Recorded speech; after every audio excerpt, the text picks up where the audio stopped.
Hi, and welcome to the second episode in comparing the financial performance of US mobile network operators in light of 10-K annual reports of 2023.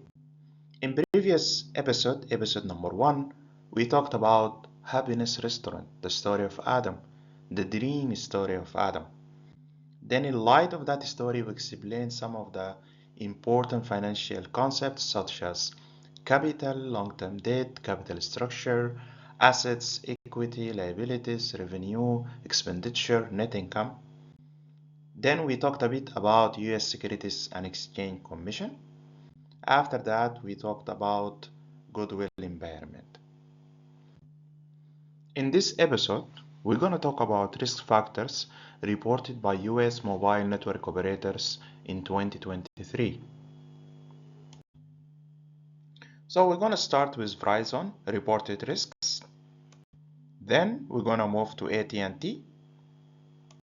After that, we're going to shift to the reported risks by T-Mobile. Are you ready? Let's go for it. The risks reported by US mobile network operators in 2023. Verizon. The economic and strategic risks. Verizon talked about high competition. Verizon is worried about high competition in the market. 2. They are worried about the delay in the deployment of 5G. They believe that there are opportunities there and they need to hurry up and deploy 5G as fast as possible. So they are worried about any delay that could happen. 3. Verizon are worried about adverse economic conditions such as recession, slowdown, or inflation. The second category of risks reported by Verizon are operational risks. The first one is cyber attacks. Verizon reported cyber attacks and they are worried about the impact of cyber attacks on their operations. 2. Natural disaster, extreme weather conditions, acts of war, or terrorists. California fire is an example of the impact of natural disasters on the business of telecom operators. 3. Labor union strikes and contracts renegotiation. 4. Public health crisis such as COVID. 5. Reputation damage. 6. Dependency on suppliers. The third category of risks reported by Verizon in 2023 are regulatory and legal risks. The first one is changes in regulatory framework. Verizon are worried about that and the implication of such changes. 2. Changes in tax laws. 3. Substantial amount of litigation. Verizon reported ongoing litigation. They are worried about the consequence of those litigations. They are worried about future litigation. 4. Current and future debt. 5. Increase in borrowing cost. And 6. Increase in the cost of pension and healthcare benefits. Let's shift to AT&T and see what type of risks they reported in 2023. The first category is macroeconomic risks. Adverse changes in US securities market. They are worried about this point. 2. Increasing interest rates. 3. Rising inflation. 4. Rising medical costs. 5. Adverse changes in global financial markets. 6. International political instability. The second category is industry-wide risks. First one is changes to regulations. 2. Litigations. 3. Climate change. 4. The need for more spectrum and more investment.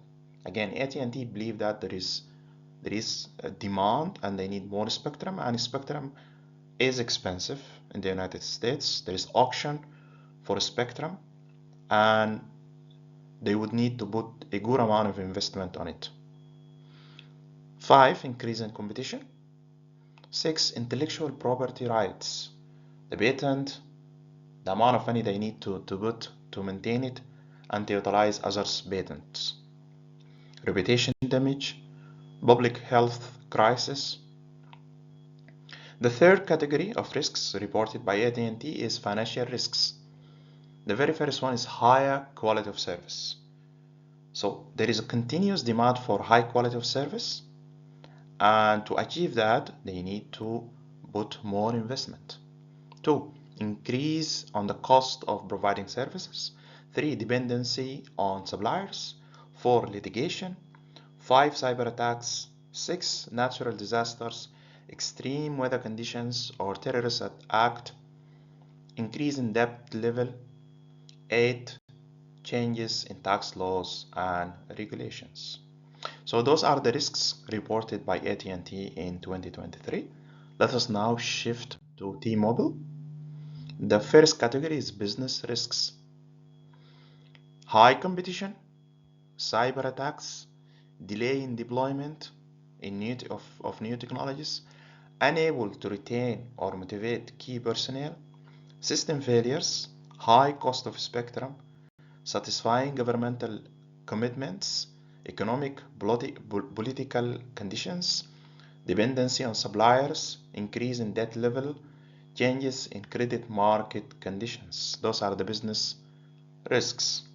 The second category is legal and regulatory risks. The first one is failure to maintain effective internal controls.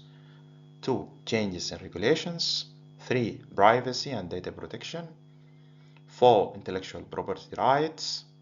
5, variety of state and federal regulations. In the United States of America, there are federal laws and there are laws at the level of states. 6, changes in tax laws. 7, wireless license renewal. The third and the final category is stock ownership risks. The first one is DT or Dutch Telecom different interest.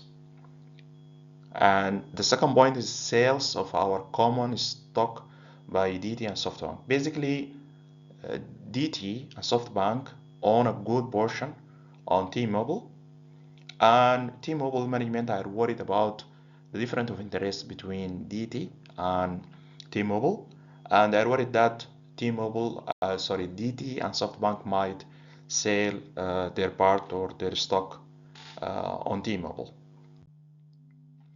So this is the end of this episode. In next episodes, we're going to talk about the financial statements submitted by US mobile network operators for 2020.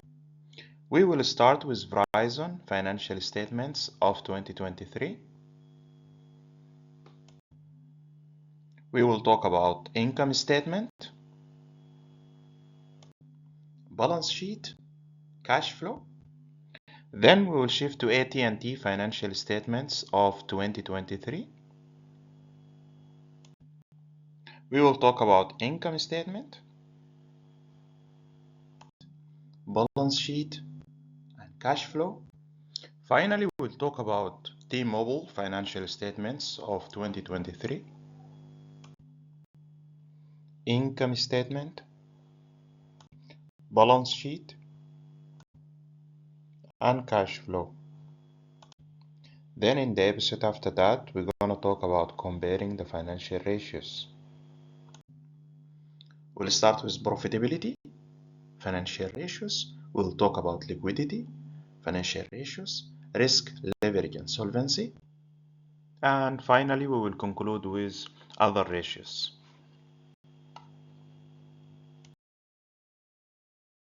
This episode is prepared and presented by me, Muhammad Assir. I'm doing MBA at Denver Business School, Heriot-Watt University.